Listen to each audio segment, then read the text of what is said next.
네, 안녕하세요. 김영로 TV의 날짜 이야기입니다. 자, 오늘은 6월 28일이 되겠습니다.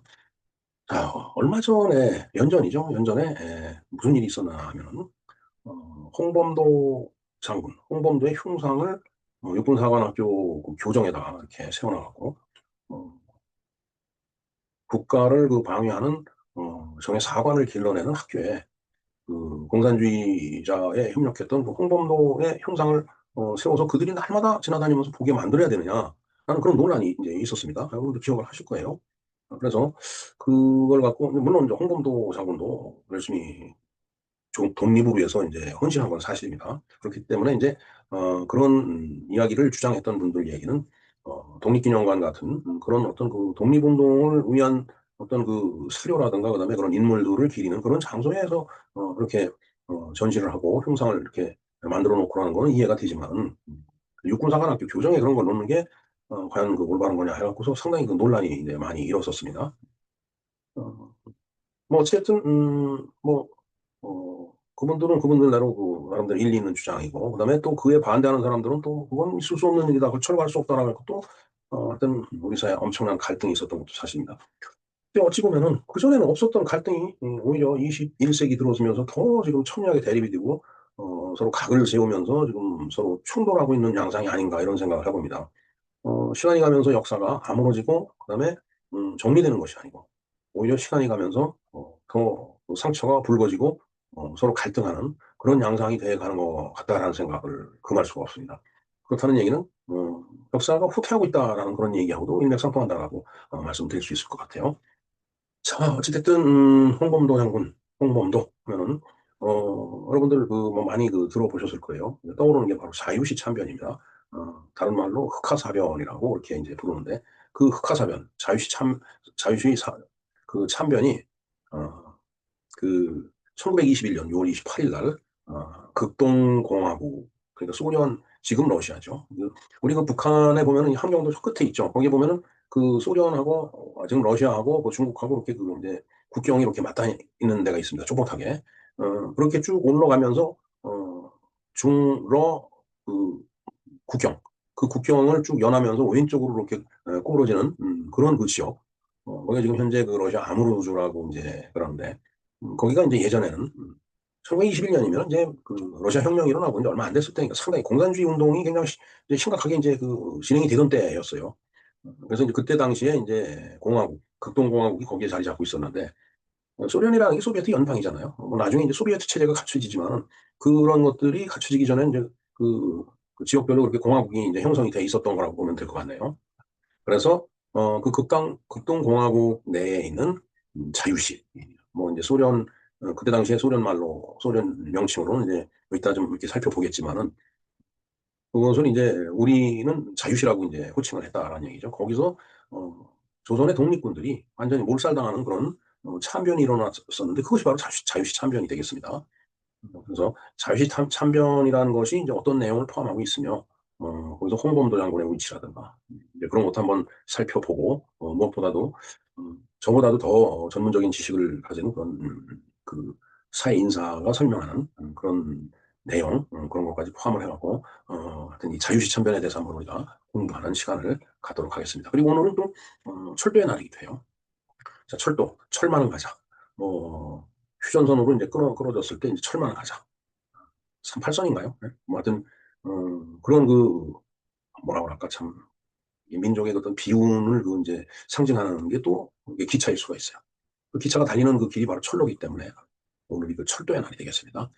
네, 뭐 느닷없이 자유참변하면서 뭐 만주 이쪽으로 그 진출한 일본군들 생각하고 뭔가 이제 한반도에서 만주까지 연결되는 어떤 그 철도를 놓는다든가 뭐 여러 가지 그 이제 일들이 그때 당시에 많이 진행이 됐는데 어, 하여튼 뭐 그거하고 관계는 없겠지만은 우리나라 이 한반도 내에서 철로를 위한 뭐 여러 가지 그 이제 작업들이 이제 이루어졌겠죠. 뭐 공사도 진행을 해야 될 거고 또 철도에 대해서 공부도 해야 될 거 아니에요.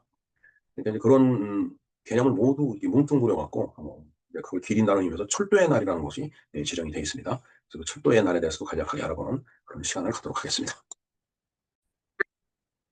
네, 자유시 참변 흑화 사건에 대해서 한번 공부를 해보겠습니다. 먼저 요약을 볼까요? 자유시 참변은 1921년 6월 28일 오늘이 되겠습니다. 극동공화국 현 러시아 아무르주예요. 아까 말씀드렸죠.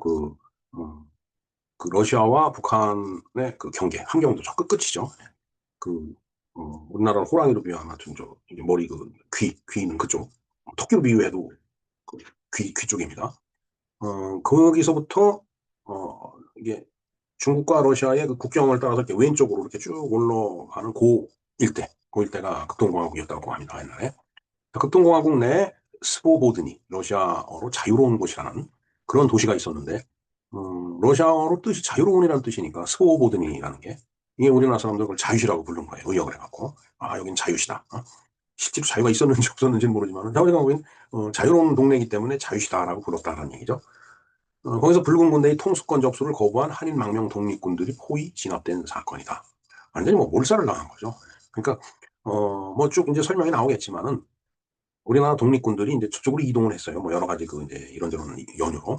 근데 거기서 이제 자기네들 통제 들어와라. 그런데 이제 그걸 거부하다 보니까 완전히 참극을 벌린 거죠. 예. 아주 참 그 질이 나쁜 사건입니다. 그래서 흑하라고 하나요? 흑하. 이 흑하가 이게 흑하가 어디를 흑하라고 하나요? 거기에 뭐 흑하라는 그 강이 있는 모양입니다. 아니면 흑명강? 네, 제가 공부가 조금 더 돼야 되겠습니다. 자, 자유시 사변, 자유시 참변, 흑하사변이라고도 불린다. 배경을 보겠습니다. 당시 러시아는 러시아 내전 중이었죠. 왜냐면 지금 1921년이니까 1917년에 그 이제 러시아 혁명이 이제 일어나고서 그, 어, 이제 소위 그 이제 맨셰비키하고 볼셰비키하고 이제 싸운 거예요. 그게 이제 내전입니다, 그게. 자, 레닌의 볼셰비키를 중심으로 한 적군과 붉을적자를 쓴 거예요. 그래서 이제 이 공산주의자들은 깃발이 빨간 모양입니다. 그다음에 군주제와 자본주의 반공산주의 세력을 중심으로 한 백군이 이제 서로 대립을 이제 했다라는 얘기죠. 그래서 그 내전을 적백내전이라고도 부른다라는 얘기. 왜냐하면 적군과 백군의 싸움이었기 때문에. 자, 이제 이게 뭐 러시아 뭐 본토 내에서 이제 이런 일이 일어나니까 시베리아 쪽도 이제 당연히 적군과 백군의 대립이 이어지겠죠. 거기도 뭐 같은 그 나라니까. 자, 러시아 흑령 주정부가 독립하여 극동공화국이 되었고 이 공화국은 볼셰비키의 조정을 받고 있었다. 그러니까 레닌 쪽에 이제 조정을 받고 있었다는 얘기죠. 공산주의 그 사상을 갖고 있는 사람들의 어떤 그 이제 조정을 받은 거예요. 그냥 백군은 그게 아니에요. 군주제, 자본주의, 반공산주의 세력이었다는 얘기죠. 이 적백 내전에서 이제 바로 적군 볼셰비키가 이제 멘셰비키를 누르고 이제 이기죠. 그 바람에 이제 소비에트가 이제 탄생을 한 겁니다. 자, 시베리아에서도 적군과 백군이 대립이 이어졌는데 그렇게 또 조정을 받고 있는 그런 극동공화국. 그 내부에서 이제 일어난 사건이죠. 여기에 체코슬로바키아 군단의 반란, 외국군의 무력 간섭이 겹치면서 연해주는 혼란스러운 상황이 이제 됐다. 연해주라고 하는 것은 그 러시아하고 그 북한하고 그 경계 그쪽 일대를 연해주라고 얘기를 하죠. 연해주. 그러니까 그 바다에 이렇게 연해 있어서 연해주라고 이제 붙였는지 아니면은 뭐 그 명칭이 그래서 그렇게 번역을 한 건지는 모르겠습니다. 자, 일본군은 백군을 지원하고 있었으며 따라서 1918년 4월에 일본은 시베리아로 출병을 하고 백군을 지원했다라고 하네요. 그리고 연해주에서 독립 무장 투쟁을 하는 공산주의 계열 한인 무장 부대를 소탕하고자 했다. 그러니까 어 이게 공산주의 계열의 어떤 그 무장 부대를 이제 소탕을 하려고 했던 겁니다. 그러니까 공산주의는 배척을 한 거예요, 일본도. 자, 이에 공산주의 독립군은 적군에 협조를 했다. 뭐 그렇게 되겠죠, 당연히. 왜냐하면 백군을 지원하는 쪽에서 자기네들을 토벌하려고 하다 보니까 그럼 그래 우리는 적군에 협조를 해야지. 이제 레닌 쪽 공산주의 세력이 이제 이제 같이 하게 된 거예요. 그럼 공산주의 독립군이죠. 1920년 3월 12일에는 니콜라옙스크 사건으로 독립군과 적군이 연합하여 일본군과 백군을 역태했다. 그러니까 그걸 진압하러 들어간 일본군이 오히려 깨지고 한 거네요. 일본군은 1920년 4월 4, 5일 야간에 블라디보스토크의 모든 볼셰비키 기관과 신한촌을 비롯한 한인 밀집지대를 습격을 했다라고 되어 있습니다. 여기서 또 뭐 한인들이 많은 피해를 받겠네요. 이 사건으로 블라디보스토크의 볼셰비키 기관과 적군이 일본군을 피해서 북방으로 후퇴함에 따라 연해주의 그 한인 무장부대도 근거리를 갖다 이제 이동을 했다. 뭐 따라가야죠. 뭐 볼셰비키 쪽을 따라가야 되겠죠. 같은 공산주의 계열의 독립군이었으니까. 이들은 볼셰비키 세력이 강성한 극동공화국의 자유시로 향했다. 그곳에는 극동공화국 소속 오하목의 자유대대가 있었기 때문이다. 거기에 그러니까 그 자유시에도 그 이미 오하목의 어떤 그 독립군 부대가 있었던 겁니다. 근데 그게 극동공화국 소속이네요. 자, 공산주의 한인 무장부대들은 자유시로 속속 집결하기 시작을 했다라고 돼 있습니다. 연해주 한인 무장부대는 2만 군대, 다반 군대 등이 대표적이고 2만 군대는 사령관 김표돌, 부사령관 박계서와 김덕보로 이루어져 있었고 다반 군대는 사령관 최 니콜라이가 이끌고 있었다. 그러니까 2만 다반 이것은 러시아어라고 봐야 되겠죠. 그건 뭐 한글로서의 의미가 있는 2만이라고 해서 뭐 2만 명의 그 병력을 갖고 있, 뭐 이런 의미는 아닌 거죠. 예. 자, 한인 무장 독립군의 구성. 이제 거기 독립군 부대가 많이 이제 있었던 거예요. 여러 가지 계열에. 그래서 이제 그걸 이제 살펴본 겁니다. 우선은 이제 민족주의 계열이 있죠. 이건 이제 공산주의를 반대하는 계열이죠. 주로 서간도와 북간도 지방의 남만주에서 활동하던 한인 무장 독립군을 지칭을 한다. 예, 우리가 이제 간도의 날이라고 이제 한번 방송을 해드린 적이 있는데, 이 만주, 이 압록강과 두만강의 연해에 있는 그 만주 그 일대, 거기를 이제 간도라고 얘기를 하는데, 명확하게 간도가 어떻게, 지리적으로 어디서부터 어디까지 이 표현이 잘 없더라고요. 또 설명하는 영상이나 그 자료마다 또 약간씩 다르고. 어찌됐든, 두만강, 압록강 그 북쪽을 이제 간도라고 얘기하는데, 거기는 이제 우리 땅이라고 얘기를 하는 거죠, 사실은. 예. 자, 사상과 종교가 다양했지만 민족의 해방이라는 기치 아래 모인 이들이었다. 즉, 민족주의 계열이다라는 얘기예요. 민족주의 이 계열의 상황은 뭐 봉오동 전투나 청산리 전투에서 여기서 일본군들을 이제 막 무찌르고 그랬잖아요. 우리가. 그러니까 이제 그런 그 부대들이에요. 민족주의 계열의 상황이라는 게. 자, 그러니까 이제 저렇게 이제 청산이나 봉오동에서 이제 일본군이 대패하다 보니까 이제 독립군 토벌 작전 한다고 하면서 그 만주에 나가 있는 그 조선인들이 또 수만 명 학살이 되면 간도 참변이 또 일어나죠. 참 진짜 이 전쟁이라는 게 이 나라를 뺏기면 그런 겁니다. 이로써 서간도, 북간도 등 만주에서 활동하던 김좌진이 북로군정서 등이 간도 한인 무장부대들이 큰 피해를 입었고 활로를 모색하기 위해 북쪽 러시아와 만주의 국경 지역인 흑룡강성 밀산지로 집결을 했다라고 되어 있습니다. 그래서 여기 지금 간도의 날 해갖고 동간도, 서간도, 북간도 있는데 9월 4일이 간도의 날이네요. 이 영상을 한번 참조하시면 이 간도라는 게 어떤 의미를 갖고 있는 건지 아실 수 있을 거예요. 사이간자, 섬도자인데 만주 그 육지 한가운데를 그 섬도로 표시한 걸 보면 뭔가 이렇게 섬 같은 그런 느낌이 있는 그런 땅이 아닌가 거기가. 자, 이곳에 모인 독립군 10개 부대를 통합하고 재편성해서 대한독립군단을 이제 조직을 한 겁니다. 누가 민족주의 계열이 그렇게 한 거죠. 그래서 여러 가지 그 이제 독립군 부대가 있었어요. 이 부대를 갖다 쭉 이제 이 파란색으로 표현한 이런 부대를 갖다 하나 통합을 이제 한 거다라는 얘기죠. 그래서 대한독립군단이 이제 만들어졌는데 총재가 서일이고 부총재가 홍범도고 고문은 백순 김호익, 외교부장 최진동, 참모부장이 김좌진 장군이네요. 그리고 그 밑에 뭐 많은 그 지휘관들이 있었고 근데 총 병력이 3,500명 정도로 나름대로 독립군 노선은 대규모 병력이었다. 근데 이제 저 3,500명을 먹여 살리려면 힘들죠, 사실은. 그러다 역설적으로 대한독립군단은 대병력을 유지하기 위해서 무장과 피복, 군량 등 여러 가지 자원이 더욱 절실해졌다. 돈이 없는 거죠, 그야말로. 그나마 이제 만주에서 활동을 하면서 봉오동 전투나 청산리 전투 이런 거를 벌일 때만 하더라도 만주에 이게 올라와 살던 그 이제 조선인들이 많이 도움을 줬는데 아까 초토화시켜버렸다고 그랬잖아, 일본군들이. 이, 여기서, 간도 지역에서. 그러니까 나라를 이러면 이렇게 되는 거예요. 나가 싸워도 힘들고. 자, 이제 그게 민족주의 계열이었고, 그다음에 사회주의, 공산주의 계열의 그 독립 무장단체가 있었습니다. 러시아에서 블라디미르 레닌이 사회주의 볼셰빅 혁명을 성공으로 이끌었죠. 레닌 사회주의는 공동생산, 공동분배가 되는 공산주의 체제를 지향하겠다. 러시아 혁명을 이룬 레닌이 공산당이 볼셰비키고 레닌주의 국제공산당 연합이 코민테른이다. 코민테른에 대해서도 언젠가 한번 설명을 드린 그 기억이 있습니다. 이에 영향을 받은 한인들이 공산당 조직이 크게 두 개의 파로 나뉘어서 경자행을 했네요. 공산주의 계열의 상황은 고려공산당 샹하이파와 그다음에 고려공산당 이르크츠파가 있네. 뭐 그 내용을 지금 붉은색으로 표시하는데 이걸 일일이 다 말씀드리기는 어렵고 어찌됐든 제가 이 텍스트 내용도 항상 그 더보기에 다 링크를 달아드리니까 필요하시면 좀 한번 와서 클릭 한 두세 번만 하면 다 보실 수 있어요. 그래서 이제 사회주의 이 계열의 갈등이 또 이제 있어요. 뭐 어디 가나 갈등은 있기 마련이죠. 자, 볼셰비키는 샹하이파와 이르크츠파 중 누구의 손도 확실하게 들어주지 않는 애매한 태도를 보였기 때문에 양쪽을 다 이제 데리고 했으면 좋겠는데 뭐 이쪽에서는 야 우리를 좀 인정해달라 뭐 이러다 보니까 이제 밑에서는 자꾸 티격태격 싸우고 볼셰비키는 이제 애매하게 이렇게 보고 이제 있었던 거죠. 그러니까 그런 태도를 보였기 때문에 고려공산당이 샹하이파와 이르크츠파는 서로 대립하면서 코민테른으로부터 정통성을 인정받기 위해서 경쟁을 했다. 즉, 이 코민테른이 공산주의 조직이잖아요. 그러니까 이 코민테른으로부터의 어떤 그 인정을 받기 위해서 또 서로 이제 갈등하고 또 경쟁을 하는 거죠. 자 이제 그러면서 이제 대한독립군단은 병력 규모가 커지고 그러니까 뭐 병참도 그렇고 뭐 개인 화기도 그렇고 뭐 이제 그런 것들을 그 뭔가 이제 지원을 받기 위해서는 이제 자유시로 이제 간 거예요. 뭐 들어오라고 하니까 좀 지원을 해주겠다라는 식으로. 그래서 여기 이제 이 파란 부분으로 써 있는 게 그런 내용입니다. 그렇게 해서 이제 자유시로 간 거죠. 어, 근데 사실은 볼셰비키는 그때 대한독립군단을 없애갖고 백군 적백내전에 이제 투입을 하려고 이제 그랬던 겁니다. 근데 참 이거 그걸 알면서도 뭐 아무것도 없는 상태니까 뭔가 지원을 받아야 되기 때문에 이제 절실하게 이제 계속 그 이제 자유시를 진군을 했던 거죠. 대한독립군단이.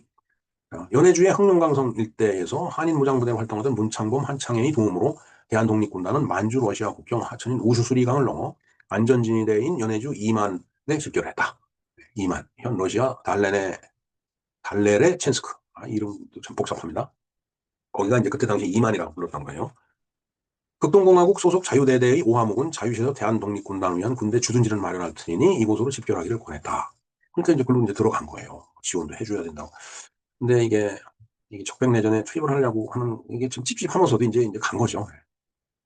자, 극동공화국 소속 자유대대 오함군 자유시에 어, 대한독립군단을 위한 군대 주둔지를 마련할 테니 이곳으로 집결하기를 권했고, 그래서 이제 글로 들어간 거예요. 자유시에 모인 한인 무장부대를 이제 이렇게 보면은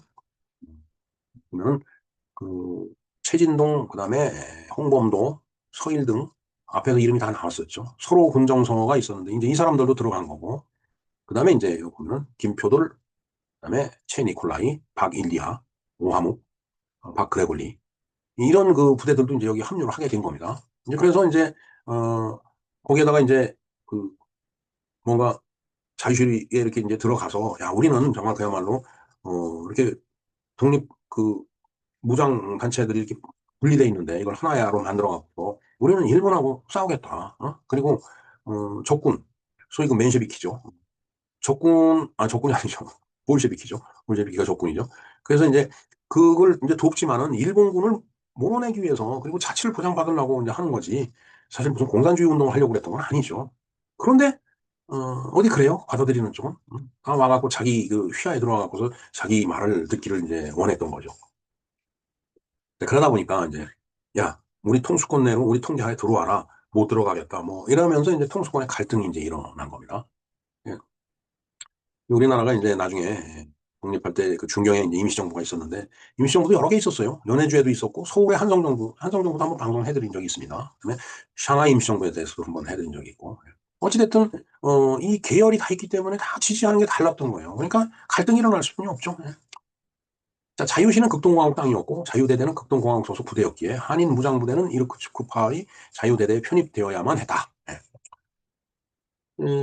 뭐 자유대대는 또 워낙 거기 있었고 그러니까 이제 뭐 극동공화국 소속 부대였기 때문에 그러니까 한인무장부대가 이렇게 들어가니까 야 그로 들어와라 그렇게 편입될 수뿐이 없는 거죠. 자 근데 이제 샹하이파 박일야 이 한 군데가 자유대대 편입을 거부한 거예요. 이 샹하이파 인물들을 장악하고 있는 극동공화국 한인부에 이제 이걸 또 이제 알린 겁니다. 예. 그러니까 이제 뭐 자유대대하고의 협의 없이 뭐 이런 거는 뭐 말이 안 된다 해갖고 서로 이제 주도권을 이제 차지하려고 싸웠겠죠. 참, 이 한국 사람들이 이 일치 합의를 잘 못하는 그런 경향이 없잖아 있지만은, 하기사 또 저런 상황에서, 그래, 내가 네 통제 안으로 들어갈게. 이렇게 얘기하는 것도 쉽지 않죠. 뭐, 어느 나라나, 어느 민족이나 다 마찬가지일 거라고 보여집니다. 예. 자, 이제 이렇게, 서로 뭐, 이제, 설왕설래, 들어와라 마라, 뭐, 이렇게 하다 보니까, 어, 이제, 소련 적군 입장에서 가만히 보니까, 야, 이거, 이대로 둬서는 안 되겠다 싶으니까, 어, 이제 08번이죠. 1921년 6월 2일 소련 적군은 독립군의 무장 해제를 요구하고 아니, 무장을 더 강화해갖고, 일본 그 침략자들하고 싸우려고 했는데, 오히려 무장을 해제를 하라고 그러니까, 이거 참 말이 안 되잖아요. 그러니까 항의를 할 수뿐이 없잖아요. 이런 우선 독립군이 소련 공산당을 위해 싸워달라는 요구를 거절했기 때문이고, 소련 공산당을 위해 싸우라는 요구에 독립군이 항의를 하였으나, 그들은 이미 독립군은 이중 삼중을 포기해서 무조건 수락하라라고 강요를 하고 있었다는 얘기죠. 그러니까 이미 그 자유시에 들어가 있던 부대들을 갖다 포위를 해갖고서, 이러면서 이제 사건이 일어나는 거죠. 이때 소련 배후에서 고려 공산당이 이를 꾸미고 있었으며 김자진은 소련 공산당이 이상한 눈치를 간파하고 극비리에 부하를 거느리고 아무로강, 흑룡강을 건너서 중국 만주 지방으로 돌아왔다. 김자진 장군은 미리 야 이거 뭐 이상해 해갖고 군대를 빼갖고 돌아간 거예요. 만주로. 그러니까 이제 김자진 장군은 이 자유시 참변에서 이제 화를 면한 거죠. 자, 일리와 박등은 이에 맞서 한인 군사위원회를 조직하고 극동공화국의 정부의 지원을 받으려 했으나 실패를 했다. 뭐 해주겠어요? 6월 6일 자유시에 도착한 칼란다리 휘빌리는 7일 자유시에 있는 전부대를 소집하여 자신이 고려혁명군 정의회 총사령관임을 선포를 했다. 아, 참, 진짜. 얘기를 듣는 사람들은 속이 불불 끓겠죠. 6월 8일, 일리아박의 군대를 인솔하고 자유시로 들어오라고 명령을 했다. 근데 일리아박은 그걸 거절했다는 얘기예요. 왜? 내가 니네들 여기 왜 들어가냐?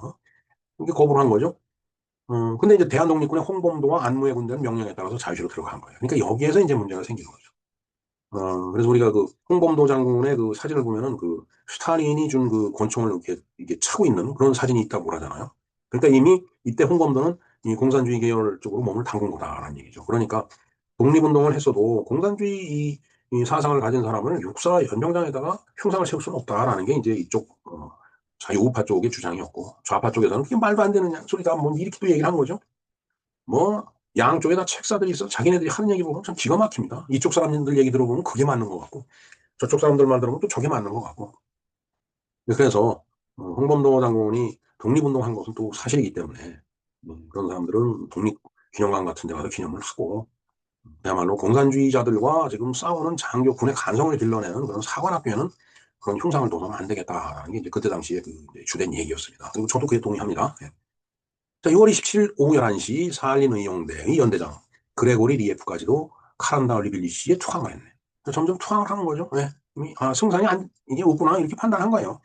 칼란드시 빌리는 사할린 의용대의 무장해제를 단행하기로 결정을 하고 사할린 의용대는 샹하이뿐만 아니라 간도에서 온 대한독립군 부대도 함께 있었다. 이제 그래 놓고서 이제 무장해제를 시키려고 하는데 그게 또 쉽게 당하겠어요. 왜 우리가 무장해제를 당하냐 해갖고서 이제 저항을 했겠죠. 자, 그래서 이제 비극이 일어나는 겁니다. 6월 28일 자유수비대 제29연대에서 파견된 군대가 사할린 의용대에 접근했고 이후 제29연대 대장은 사할린 의용대 본부에 들어가 복종할 것을 종용을 했다. 그러니까 사할린 의용대는 무장해제 명령에 불응을 하고 자유시 수비대 29연대는 공격명령을 내리는 무장해제를 단행을 했다. 그러니까 여기서 이제 엄청난 비극이 일어난 거예요. 명령에 불응하니까 그래? 그러면 저거 다 죽여버려. 이렇게 된 거겠죠. 같은 날 오후 4시 칼란다리 빌리가 이끄는 소련의 적군과 오하목의 자유대대가 사할린 의용대와 대한독립군을 공격하기 시작했다.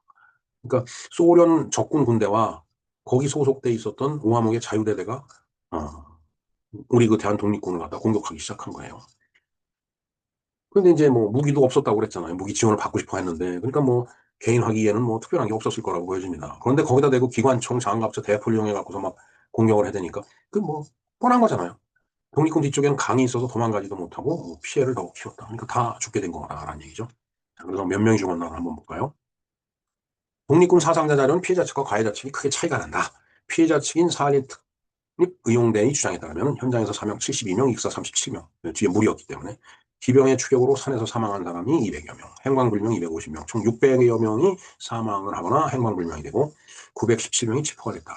그러나 가해자 측인 고려혁명 군정의회에서 발표한 것은 사망 36명, 포로 864명, 질병으로 불참 그러니까 아예 저기 현장에 참석하지 않은 사람이 19명, 그리고 도망간 사람 30명, 행방불명 59명, 그렇게 이제 주장을 하는 거죠. 그러니까 포로로 대부분 잡혔지, 예, 죽은 사람은 그렇게 많지 않다라는 게 이제 이쪽 가해자 쪽 얘기죠. 그러나 피해자 쪽은 600명이 사망했다라고 주장을 하는 거예요.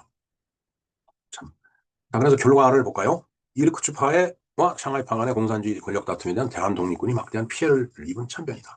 결국은 이게 일제 나라를 뺏긴 그 상황이었지만 그 상황 하에서 독립운동을 하면서도 이념 대립이 있었던 거다라고 보여집니다. 즉 공산주의 이념과 민족주의 그렇지 않은 이런 그 이념 간의 대립이 있었던 거죠. 그러니까 서로 섞일 수가 없는 거예요. 근데 그게 지정학적으로 지리적으로 그 위치가 소위 그 자유시 극동공화국 내였기 때문에 그 안에 들어가서 그대로 그냥 참변을 당한 거다라고 봐야 되죠. 이 사건으로 대한독립군단은 와해되었고 당연히 와해됐죠. 저 정도 죽었으면. 대한독립군단을 조직했던 서일은 이 사건에 대한 책임을 지고 두 달 후에 밀산에서 자살을 했다라고 되어 있습니다. 당시에 이범석, 김홍일 등 일부 독립군은 러시아 이만으로 가지 않고 만주에 남아 있었고 김자진은 이만까지 갔다가 만주로 돌아왔기에 병력을 보존할 수 있었다. 결국은 김자진 장군은 뭐 건국이 되는 과정에서 그 존재하지 않았지만 이범석, 김홍일 이 독립군들은 나중에 대한민국 군대의 지휘관이 돼갖고 그6.25 전쟁 때 이제 저 전투에 참여를 하죠. 칼란다리 11리의 명령을 이행하여 자유시로 미리 들어왔던 홍범도와 지청천도 이르크츠크로 함께 이동하게 되었다. 그러니까 홍범도하고 지청천 이런 사람들은 거기 가서 이제 뭐 대접을 받은 거죠, 당연히. 자, 홍범도와 같이 이르크츠크로 이동한 지청천은 그곳에서 오화목등과 함께 고려혁명군을 결성하고 같은 해 10월 고려혁명군관학교 교장에 취임을 했다. 거기서 이제 출세를 하는 겁니다. 1922년 4월경 소련 당국이 학교 교육 방침을 문제 삼아 지청천을 체포했으나 지청천은 동년 7월 임시정부의 노력으로 석방이 됐다. 이후 고려공산당 샹하이파와 고려공산당 이르크츠파의 대립이 극심해졌고 코민테른이 화해와 통합을 권유했으나 실패하자 강제로 이들을 해체시킨 후에 1922년 12월 극동총국 산하 조직으로 설치하여 한인 공산주의 세력을 통일시켰다. 강제로 이제 니네들은 그냥 다 우리 말대로 이렇게 이제 통일이 된 거겠죠. 평가를 한번 볼까요? 자유 참변으로 민족주의 독립군은 거의 대부분이 공산주의인 이르크츠파와 상해파 등에 등을 돌렸다. 그러니까 민족주의 독립군들은 공산주의 쪽으로서는 그 협조를 안 했다는 얘기예요. 특히 김자진이 이끄는 신민부는 이동희가 가담하고 있는 적기단도 적대시하였다.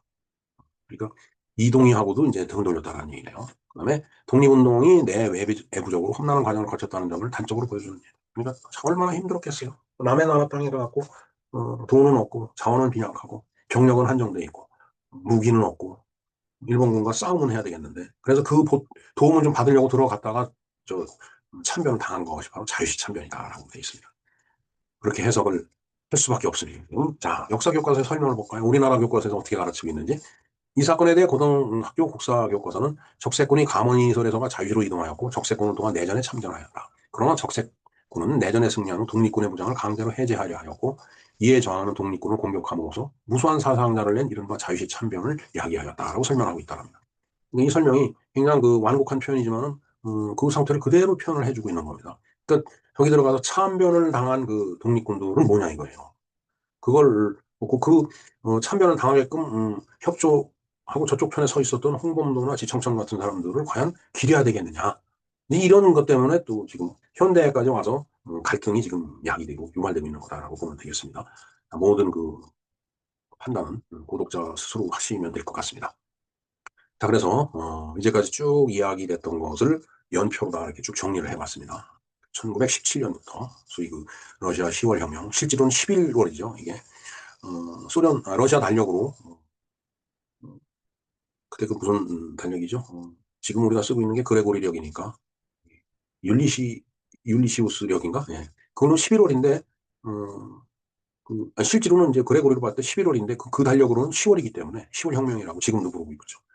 그레고리력으로 11월에 10월 혁명을 기념을 합니다. 그러니까 그다음에 18년, 19년, 20년, 그다음에 21년. 그래서 마지막에 제가 이제 붉은 군대에 의해서 그렇게 됐기 때문에 붉게 표시를 해놨습니다. 이걸 한번 읽어볼까요? 1921년 6월 28일 붉은 군대가 바로 오늘이 되겠습니다. 대한독립군단의 소수파인 공산주의자와 함께 대한독립군단을 공격을 했고 그래서 자유시 참변이 발생을 했다. 분산되었던 조선의 독립군들이 모두 모여서 3,500명이 대규모 부대를 이뤄놓은 것을 적군에 의해서 사살당하고 부상당하거나 수용소로 끌려가게 만드는 그 사건이 바로 자유시 참변이다라는 얘기예요. 탈출한 사람은 극히 드물었고 연해주 지방의 조선 독립군 세력은 모두 와해가 돼버렸다. 그러니까 이러한 역사적인 사건, 의미 이걸 곱씹어 볼 때 과연 홍범도의 흉상이 육군사관학교 교정이 있어야 되느냐 하는 그 문제를 놓고서 현대에 와서 말이 나오지 않을 수가 없는 거죠. 네, 이상 과 같이 자유시 참변에 대해서 좀 알아봤습니다. 바로 이제 홍범도 흉상이 육군사관학교 교정이 있어야 되느냐 해서 우리 사회가 갈등이 있었죠. 자, 어찌됐든, 이제 지금은 다시 좌파 정부가 들어섰기 때문에 모든 역사적인 사실이 또 어떤 방향으로 나갈지 귀추가 주목이 됩니다. 물론 결과는 뻔할 거라고 예상을 하지만. 네, 그래서, 뭐 이렇게 쭉 설명을 드렸지만은 이게 홍범도 장군이고 김좌진 장군이죠. 맨날 이렇게 콧수염을 다 피우는지 모르겠습니다. 예, 근현대사 전문가 김용삼 내기자가 쭉 설명한 그 내용, 이 영상을 링크를 걸어드리겠습니다. 아무래도 제가 지금 이렇게 자료를 공부하고 설명하는 것보다는 이런 전문가가 설명하는 것이 더 명확하고 명쾌하지 않을까 하는 그 바람으로 영상을 올려드리겠습니다. 화가 나죠? 예. 자, 그리고 오늘은 철도의 날이라고 그랬죠. 예. 설마야 가자, 영등포역으로. 왜 영등포역으로 그러자고 했을까요? 네, 이상 김영로 TV에서 살펴본 오늘의 날짜 이야기였습니다. 감사합니다.